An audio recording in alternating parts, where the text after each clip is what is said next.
পীরও আব্বা হয়, কত বুঝতে পেরেছেন? চাচাও আব্বা হয়, হয়নি? কি বলছো হয়নি?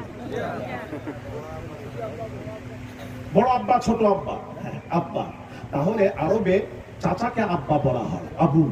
আবুন শব্দ ব্যবহার করা হতো চাচাকে। তাহলে এখানে যে হাদিসটা আছে, মাথায় রাখি নবীজির হাদিস, কিন্তু শরীয়তের মৌলবি পার্থক্য করতে না পারে বলে দিয়েছেন নবীর পিতা বলেছেন, আব্দুল্লাহকে বলে দিয়েছেন না, আল্লাহর কসম এখানে নবীর পিতা নয়, এখানে রাসূলুল্লাহর আবুন দিয়ে চাচা বোঝানো হয়েছে, রাসূলুল্লাহর পিতামাতা নয়। রাসূলুল্লাহর পিতামাতা মুসলমান ছিলেন, মুমিন ছিলেন। আরেকটা ব্যাখ্যা করে তারা, আরেকটা ব্যাখ্যা করে। সেই ব্যাখ্যাটা কি জানেন? দেখেন, রাসূল পাক সাল্লাল্লাহু আলাইহি ওয়াসাল্লামের পিতামাতার সম্পর্কে আল্লাহ পাক বললেন, হে হাবিব, আপনি আপনার পিতামাতার জন্য গুনাহ মাফের দোয়া চাইবেন না। আল্লাহ বলেছে, মাথায় রাখি হাদিস শরীফ, গুনাহ মাফের দোয়া চাইবেন না। এই ব্যাখ্যাটাকে তারা ব্যাখ্যা করেছেন, শব্দটাকে নিয়ে এসে বলছেন গুনাহ মাফের দোয়া করতে নিষেধ করা মানে হলো রাসূলুল্লাহর পিতামাতা মুসলমান ছিলেন না। আর একটু জোরে, মুসলমান ছিলেন না, যার জন্য আল্লাহ বললেন, হে হাবিব, আপনি আপনার পিতামাতার জন্য গুনাহ মাফের দোয়া চাইবেন না, গুনাহ মাফের দোয়া চাইবেন না। কেন বললেন? এই জন্য বললেন রাসূলুল্লাহর পিতামাতা মুসলমান ছিলেন না। এইবারের একটা ব্যাখ্যা আছে, বলবো? এই জোরে বলুন, বলবো? রাসূলুল্লাহর পিতামাতা মুসলমান ছিলেন না, আপনি এটা কোথা থেকে নিয়ে এলেন? আস্তাগফিরুল্লাহল আযীম। একটু বলি, আল্লাহ বলেছেন হাবিব আপনি আপনার পিতামাতার জন্য গুনাহ মাফের দোয়া চাইবেন না। কেন বললেন? এই জন্য বললেন, গুনাহ মাফের দোয়া কাদের জন্য? যারা গুনাহগার। নবীর পিতামাতা তো গুনাহগারই ছিলেন না। আর একটু জোরে। আমরা মারা গেলে আমাদের জানাজার দোয়া আলাদা, আল্লাহুম্মা গফির লি হাইয়িনা ওয়া মাইয়িতিনা ওয়া শাহিদিনা ওয়া গায়িবিনা ওয়া সাগীরিনা ওয়া কাবীরিনা ওয়া যাকারিনা ওয়া উনসানা। এটা আমাদের আল্লাহুম্মা গফির, আল্লাহ তুমি তাকে ক্ষমা করে দাও। তাহলে কাদের জন্য? এটা গুনাহগারদের জন্য গুনাহ মাফের দোয়া। আর শিশু বাচ্চারা মারা গেলে খবরদার আপনারা বলবেন না আল্লাহকে মাফ করে দাও, এটা বলবেন না। অনেকেই জানে না তো, বলে আল্লাহ আমার বাচ্চাকে মাফ করে দাও। শিশু বাচ্চা মারা গেলে কথা বলবেন না, তার কারণ শিশুরা তো গুনাহগারই নন। এই জন্য শিশুদের দোয়া আলাদা, আল্লাহুম্মা জাআলহু লানা ফারাতান ওয়া জাআলহু লানা আজরান ওয়া যুকরা ওয়া জাআলহু লানা শাফিআন ওয়া মুশাফফাআ। শিশুদের দোয়া আলাদা, বড়দের দোয়া আলাদা। তাহলে আল্লাহ বললেন হাবিব আপনি আপনার পিতামাতার জন্য গুনাহ মাফের দোয়া চাইবেন না। কেন? আপনার পিতামাতা তো গুনাহগারই ছিলেন না, এই জন্য গুনাহ মাফের দোয়া করতে নিষেধ করেছেন। আর এই মৌলবীরা কোথা থেকে নিয়ে জুড়িয়ে দিয়ে বলছে রাসূলুল্লাহর পিতামাতা মুসলমান ছিলেন না। কিছুক্ষণ মেনে নিলাম, আপনার কথাটা রাখেন, কিছুক্ষণ মেনে নিলাম, আমি আলী আসগার আমার উত্তর দেবেন। আল্লাহর কোরআন কি বলছে শুনুন, লা তাকুম আলা কবরি ইন্নাহুম কাফারু বিল্লাহি ওয়া রাসূলি। আল্লাহ বলছেন হাবিব রে আপনি ওই সব কবরে যাবেন না, কবরের কাছে দাঁড়াবেন না, যাবেন না, জিয়ারত তো দূরের কথা, দাঁড়াবেন না। কাকারা যারা আল্লাহ তার রাসূলকে মানে না, যারা মুশরিক কাফির, তাদের কবরের কাছে আল্লাহ যেতে নিষেধ করেছেন কোরআন। তাহলে বাবাজি এদিকে কোরআন আল্লাহ নিষেধ করেছেন, আর ওদিকে হাদিস শরীফ নবীজি পাক জবানের পাক কথা শুনুন। আল্লাহ নবী বলেন কদ কুনতু নাহাইতুকুম আন জিয়ারাতিল কুবুরি ফাকাদ উযিনা লিমুহাম্মাদিন সাল্লাল্লাহু আলাইহি ওয়াসাল্লাম ফি জিয়ারাতি কবরি উম্মিহি ফাজুরুহা ফাইন্নাহা তাযকিরুল আখিরা। রাওয়াহু তিরমিজি শরীফের হাদিস। আল্লাহ নবী বলেন কদ কুনতু নাহাইতুকুম আন জিয়ারাতিল কুবুরি, আমি এক সময় তোমাদেরকে কবর জিয়ারত করতে নিষেধ করেছিলাম। ফাকাদ উযিনা লিমুহাম্মাদিন সাল্লাল্লাহু আলাইহি ওয়াসাল্লাম ফি জিয়ারাতি কবরি উম্মিহি। এখন আল্লাহ তাআলা আমার মায়ের কবর জিয়ারতের পারমিশন আমাকে দিয়ে দিয়েছেন। আমি আমার পিতামাতার কবর জিয়ারতের অনুমতি পেয়ে গেছি। ফাজুরুহা, আমি যখন কবর জিয়ারতের অনুমতি পেয়ে গেছি, ভালো করে শুনুন, অনুমতি পেয়ে গেছি। রাসূলুল্লাহর পিতামাতা যদি অমুসলিম হতেন, মুসলমান যদি না হতেন, তাহলে কবর জিয়ারতের পারমিশন আল্লাহ নবীকে দিতেন না। কথা ঠিক না বেঠিক? একটু জোরে বলবেন।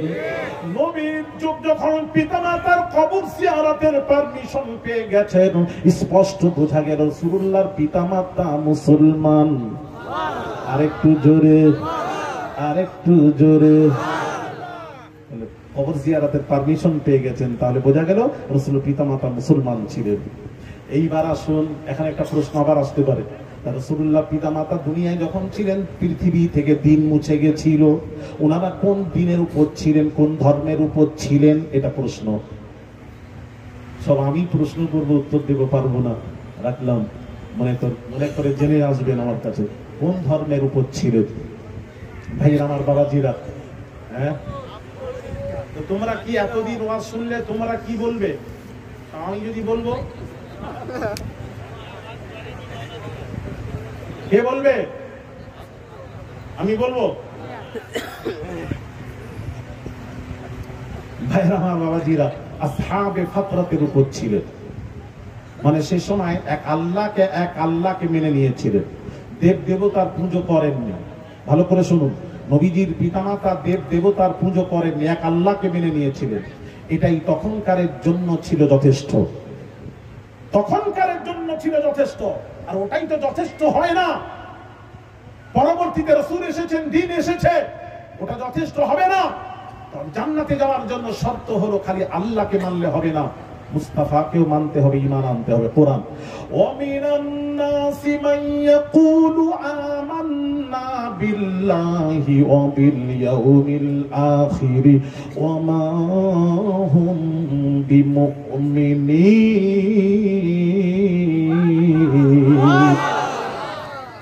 আল্লাহ পাক বলছেন কিছু মানুষরা এসে বলবে আমরা আল্লাহর উপর ঈমান আনলাম, ওয়াবিল ইয়াউমিল আখির, আখিরাতের উপর ঈমান আনলাম।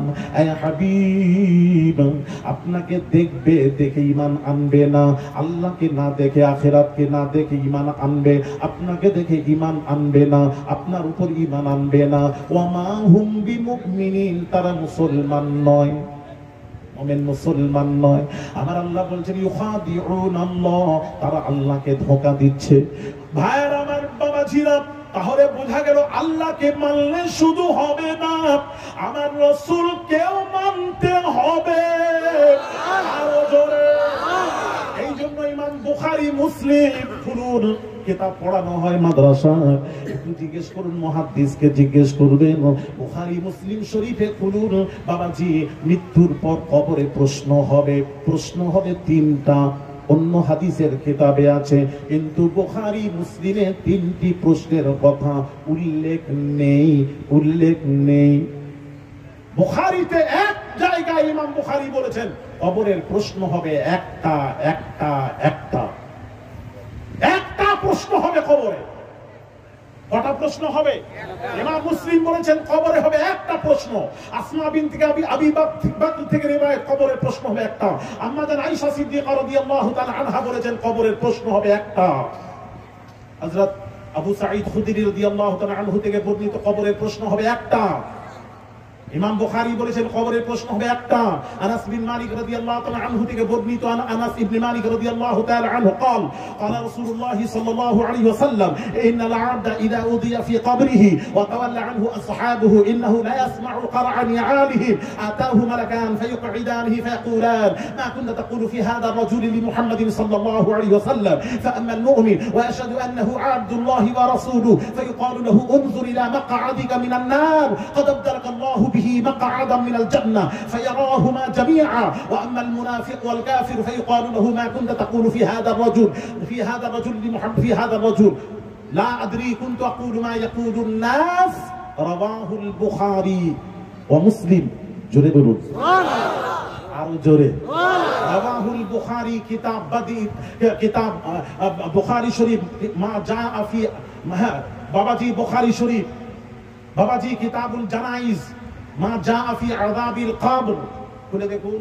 একটা প্রশ্ন আল্লাহ সম্পর্কে নয়। মৃত্যুর পর 40 কদম আসার পর দুই ফারিস্তা মুনকার নাকির কবরে হাজির হয় ওই মাইয়াতকে তুলে বসানো হবে। বসানোর পর কি বলা হবে জানেন? এদিকে তাকান। তুলে বসিয়ে হবে মা কুনতা তাকুল, মাজি ইসতিমরারি, মা কুনতা তাকুল ফি হাদা রাজুল, রাজুলটাকে লি মুহাম্মাদিন সাল্লাল্লাহু আলাইহি ওয়াসাল্লাম, এই মুহাম্মদ সাল্লাল্লাহু আলাইহি ওয়াসাল্লাম সম্পর্কে তো ধ্যান ধারণা আকীদা কি ছিল, কি বলতিস, क्या कहा करता था, কি ওয়াজ করতিস মাইকে উঠে?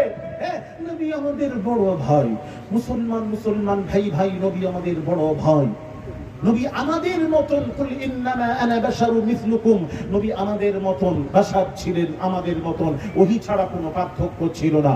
কি ওয়াজ করতিস, क्या कहा करता था? রাজুল সম্পর্কে বলি, মা কুনতা তাকুল ফি হাদা রাজুল।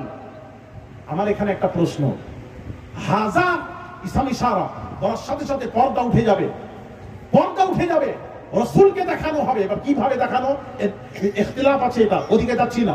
রাসূলকে দেখানো হবে, প্রত্যেক মাইয়াতের কবরে রাসূলুল্লাহকে দেখানো হবে, রাসূলকে দেখিয়ে বলা হবে মা কুনতা তাকুল ফি হাদা রাজুল লি মুহাম্মাদিন সাল্লাল্লাহু আলাইহি ওয়াসাল্লাম। আমি এখানে আমার একটা প্রশ্ন, আমি পড়ার পর আমার একটা প্রশ্ন জেগেছে মনের মধ্যে, আমি এখনো মাসলা হাল করতে পারিনি। আমি মনে মনে করে এসেছি ধরাতে যাব, এখানে প্রশ্নটা করলে এখানে নিশ্চয়ই আলেম ওলামার অভাব নেই, এখানে মাসলা হাল হবে। আমি একটা জিনিস বুঝতে পারিনি, ওটা আপনারা বুঝিয়ে দেবেন বা আশেপাশে এলে। মা কুনতা তাকুল ফি হাদা রাজুল বলা হবে কেন? রাজুল মানে মানুষ, রাজুল বলবে কেন? লি মুহাম্মদ, সরাসরি মুহাম্মাদের নাম নিয়ে বলতে পারবে। মুহাম্মদ সম্পর্কে তো ধ্যান ধারণা আকীদা কি ছিল বল, কিন্তু আগে কি বলা হবে? মা কুনতা তাকুল ফি হাদা রাজুল, রাজুল বলে দিয়ে তারপর বলা হবে লি মুহাম্মাদিন। রাজুলটা বলা হবে কেন? রাজুল দিয়ে শুরু হবে কেন? প্রশ্ন, রাজুলটা কেন এলো এখানে? এখানে একটা আমার একটা ইশকাল, আমার একটা প্রশ্ন মনের মধ্যে জেগেছে, আপনারা একটু মোটামুটি হাল করে দিবেন। মোটামুটি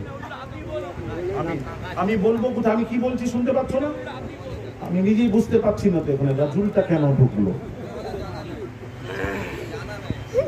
জানা নেই, তাহলে জেনে নেবে, আমারও তো জানা নেই, বুঝতে পারছি।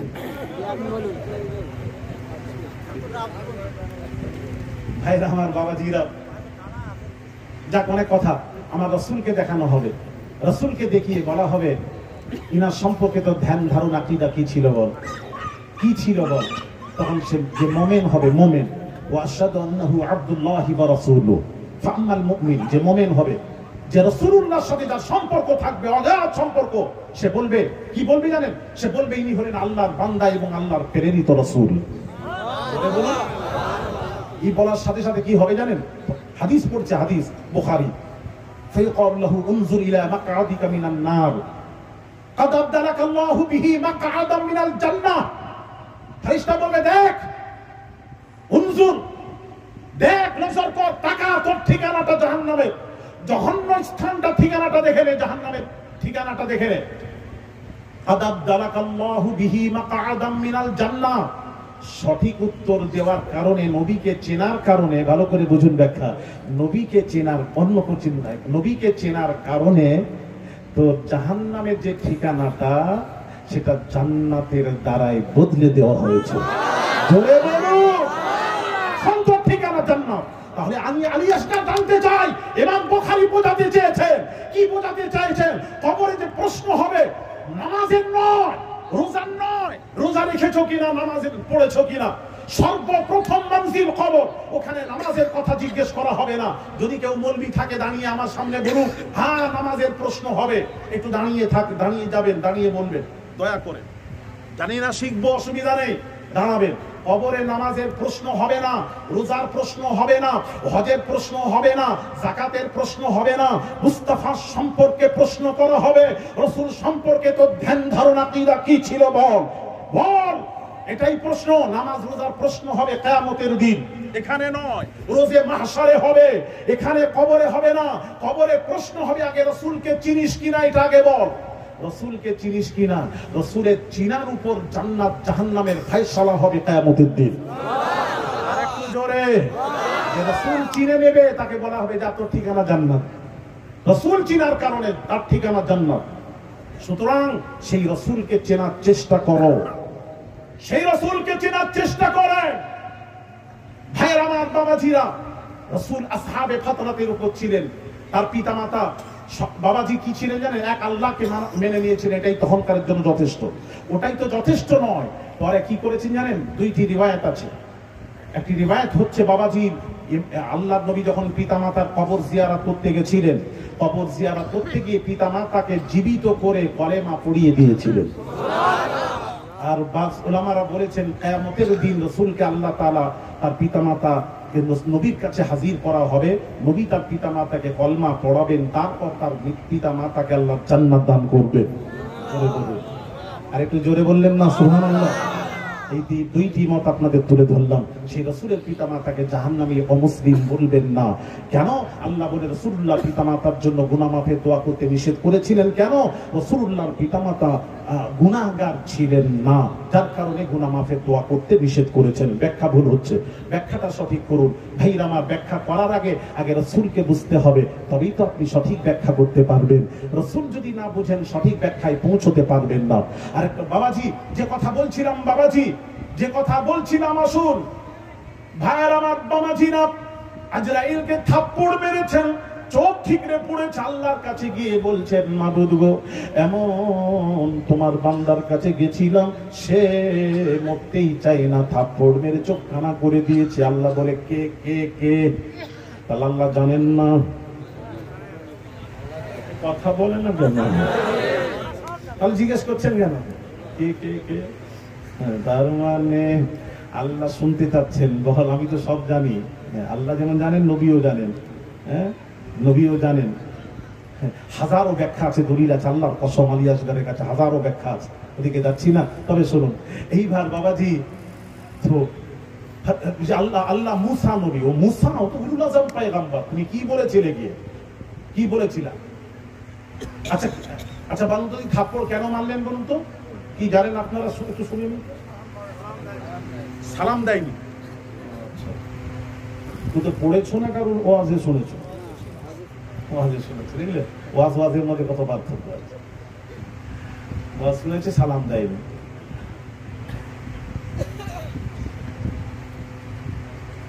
আসছি বলছি, উত্তর দিচ্ছি। থাপ্পড় মেরেছেন, আমি বুখারীতে, যে আমার কাছে যে রিওয়ায়াত, বুখারীতে আমি পাইনি।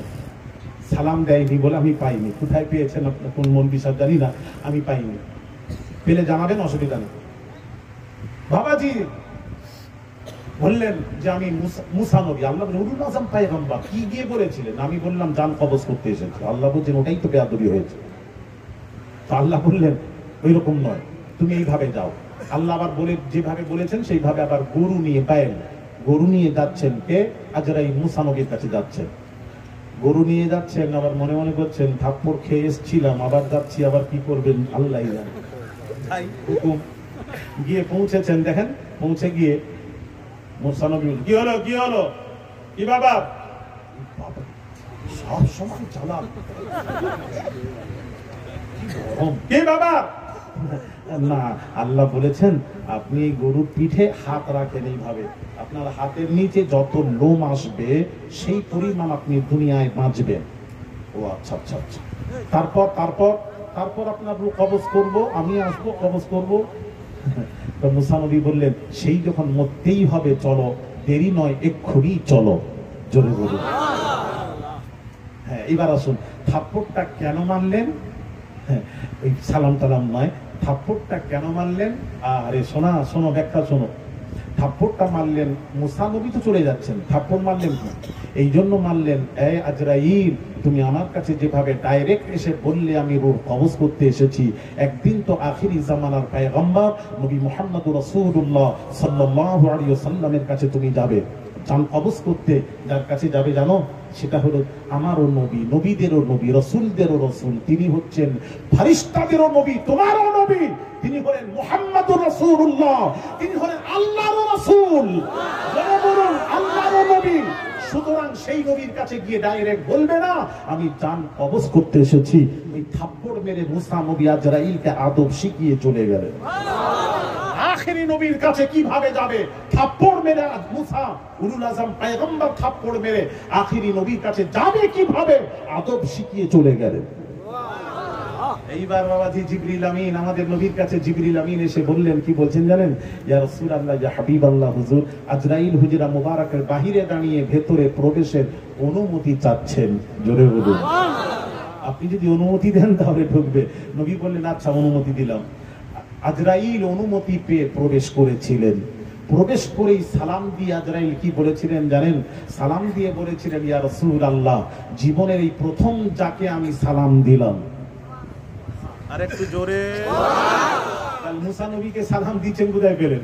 এই তো প্রথম আজরাইল বলছেন, আমি যাকে সালাম দিয়েছি সেটা হলেন আপনি। এক নাম্বার 2, সর্বপ্রথম যার কাছে আমি অনুমতি পারমিশন নিতে হয়েছে সেটা হলো আপনি। আমি কোন নবী রাসূলের কাছে পারমিশন ছাড়াই, আল্লাহ অর্ডার দিয়েছে, পারমিশন ছাড়াই গেছি, খালি আপনার কাছেই পারমিশন নিতে হলো। তার কারণ মুসা থাপ্পড় মেরে আদব শিখিয়ে গেছিলেন। জোরে বলুন, আরো জোরে। আমার ওয়াজ বুঝতে পারছেন না বোধহয়? হ্যাঁ, বুঝতে পারছেন? পারলেই হলো। রাগ হচ্ছে না তোমার উপরে? কার কার রাগ হচ্ছে হাত তোলে। অনেকে রাগ হচ্ছে। আলী আসগর সাহেব এইসব বক্তব্য দিতে ডাকলাম, এই বছরটা করে নেন, সামনের বছর থেকে আর ডাকবো না। অসুবিধা নেই, অসুবিধা নেই, আমার কথা আমি বলবো, পরিষ্কার কথা। হ্যাঁ, কি বলছেন? কি বলছো বাবা? ভাইরা আমার, বাবাজিরা আমার, রাসূলের পক্ষে আমি আছি আলহামদুলিল্লাহ। আমি একটু বলি, কয়েকটা কথা বলবো আজ।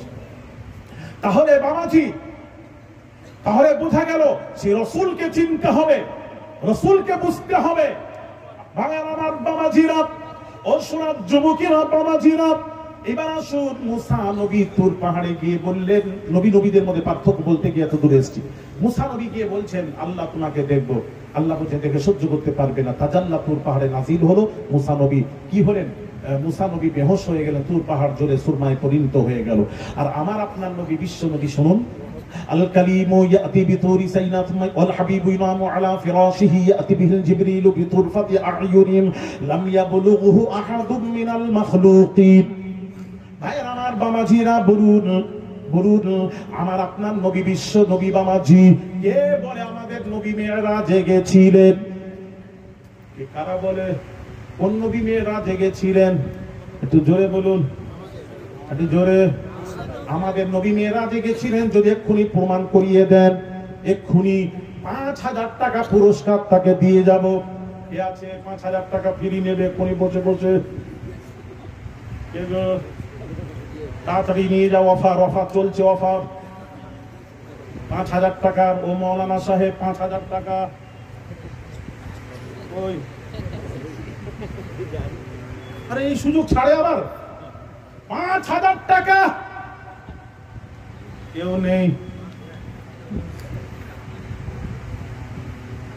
কি ওয়াজ করেন আমার মাথায় ঢোকে না। বিশ্বাস করেন, আমাদের নবী মেরাজে যাননি। আমাদের নবী মেরাজে যাননি। নবী তো ঘুমিয়েছিলেন। নবী তো ঘুমিয়ে আছেন হাতিমে, কেউ বলেছেন উম্মে হানির বাড়িতে ঘুমিয়ে আছেন। জিবরিল পাঠিয়েছেন, আল্লাহ জিবরিল পাঠিয়েছেন, পাঠিয়ে নবীকে নিয়ে যাচ্ছেন। এসে বললেন, ইয়া রাসূলুল্লাহ, আজকে সুসংবাদ, আপনি আল্লাহর মেহমান হবেন, আল্লাহ হবেন আপনার মেজবান। সুবহানাল্লাযী আসরা বিআবদিহি লাইলাম মিনাল মাসজিদিল হারামি ইলাল মাসজিদিল আকসা।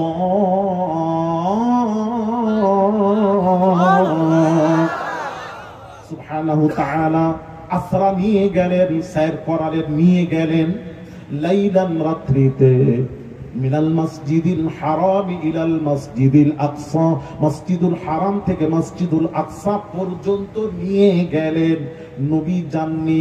আজকে আমি আলী আসগর ভোলা খানকার জলসায় আমি আসিনি, আমাকে দাওয়াত করে আনা হয়েছে।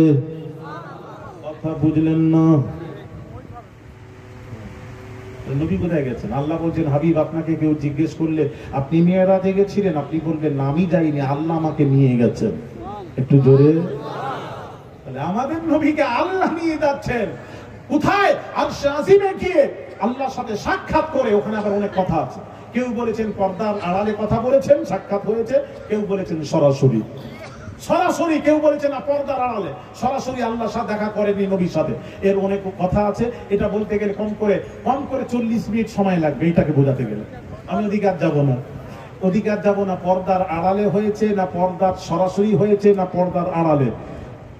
এবার আল্লাহ যদি কখনো করান এর উপরে একটু আলোচনা করবো, আলোকপাত করবো ইনশাল্লাহ। আজকে রাখলাম, অন্য কথা বলতে পারবো না। ভাইরা আমার, বাবাজিরা, যে কথা বলছিলাম আসুন, তাহলে সেই নবীকে আল্লাহ মিরাজে নিলেন, ওখান থেকে ঘুরে এলেন, কিছুই হয়নি বাবাজি। সে রাসূল পাক সাল্লাল্লাহু আলাইহি ওয়াসাল্লামকে আল্লাহ, বাবাজি নবীর শান মান মাকাম দেখুন, অন্য নবী আর আমাদের নবীর মধ্যে পার্থক্য দেখুন, মাল ফারকু বাইনাল খলিল ওয়াল হাবিব। এটা তো মুসা শুনলেন, এবার ইব্রাহিম নবী আর আমাদের নবীর মধ্যে পার্থক্য কম্পেয়ার করুন। ইব্রাহিম নবী আমাদের নবীর মধ্যে পার্থক্য কি আসুন একটু আলোচনা করি। ভাইরা আমার, বাবাজিরা,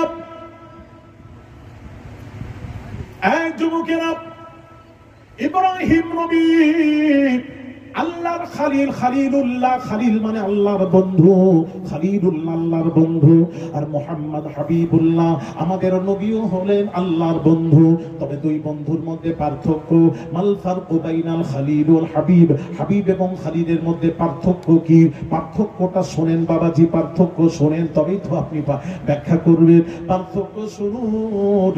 মুসা নবী বাবাজি, ইব্রাহিম নবী আল্লাহর বন্ধু, আল্লাহকে বলছেন, কি বলছেন? ইব্রাহিম নবী আল্লাহকে বলছেন, ইব্রাহিম নবী আল্লাহকে বলছেন, হাসবি আল্লাহু ওয়া নি'মাল ওয়াকিল।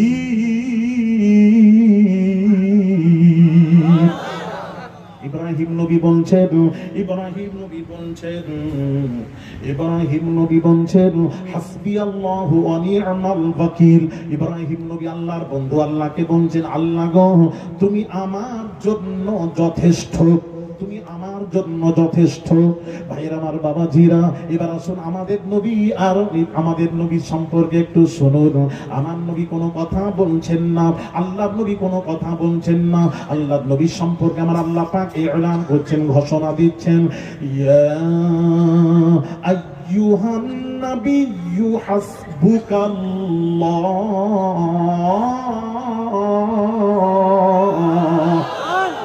আল্লাহ বলছেন, ইয়া আইয়ুহান নাবিয়্যু হাসবুকাল্লাহ। আল্লাহ বলছেন, এই নবী, হে নবী, আমি আল্লাহ আপনার জন্য যথেষ্ট। আওয়াজ বুঝতে পারছেন না? ইব্রাহিম বন্ধু, আল্লাহর বন্ধু, আল্লাহকে বলছেন, আল্লাহ তুমি আমার জন্য যথেষ্ট। আর সব নবী বলছেন, আল্লাহ তুমি আমার জন্য যথেষ্ট। আর আল্লাহ বলছেন, ইয়া আইয়ুহান নাবিয়্যু হাসবুকাল্লাহ। মুস্তাফা, আমি আল্লাহ আপনার জন্য কাফি, যথেষ্ট। জোরে জোরে বলুন। হ্যাঁ, তাহলে দুই নবীর মধ্যে পার্থক্য কথা বলেন আছে কতটুকু? ভাইরা আমার, বাবাজিরা, ইব্রাহিম নবী আল্লাহর বন্ধু, আল্লাহকে কি বলছেন শুনুন। আল্লাহকে বলছেন, কি বলছেন বাবা শুনুন। ভাইরা আমার, বাবাজিরা, ওয়াজআলনি লিসানা সিদকিন ফিল আখিরিন,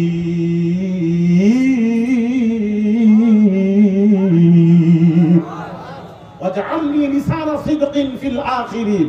ইব্রাহিম আল্লাহর বন্ধু আল্লাহকে বলছেন, আল্লাহ আমার জিকির পিছনের উম্মতের, পূর্বের উম্মতের মধ্যে আমার জিকিরটা জারি রেখে দিও। ইব্রাহিম আল্লাহকে বলছেন, আর আমাদের নবী কোনো কথা বলছেন না। আমাদের নবী সম্পর্কে আল্লাহ এলান করছেন, ঘোষণা দিচ্ছেন, ওয়ারাফা'না লাকা যিকরাক, ওয়ারাফা'না লাকা যিকরাক। হে হাবিব, আপনার জিকির, আপনার খাতির আমি আল্লাহ বুলন্দ করে দিলাম, পর্যন্ত বুলন্দ করে দিলাম। সব নবীর মধ্যে আপনার জিকির বুলন্দ করে দিয়েছি। তাহলে আমাদের নবী আর ইব্রাহিম নবীর মধ্যে পার্থক্য আছে না নেই? জোরে বলুন। ইব্রাহিম নবী কি বলছেন জানেন? আল্লাহর বন্ধু আল্লাহকে বলছেন, ওয়াজুনুবনি ওয়া বানিয়া আন না'বুদাল আসনাম।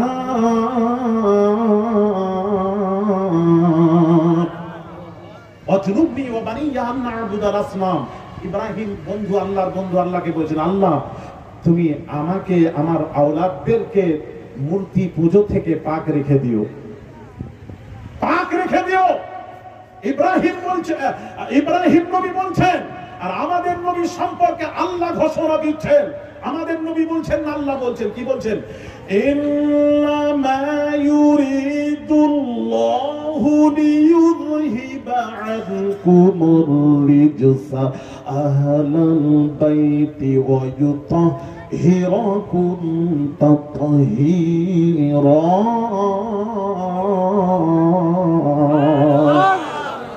বলছেন, হাবিব আপনাকে আপনার বংশধরকে আমি আল্লাহ কিয়ামত পর্যন্ত পাক রেখে দিলাম। জোরে জোরে বলুন, আরেকটু জোরে বলা যাবে না? তাহলে ইব্রাহিম নবী আমাদের নবীর মধ্যে পার্থক্য আছে না নেই? আরে কথা বলে না কেন? কতটুকু?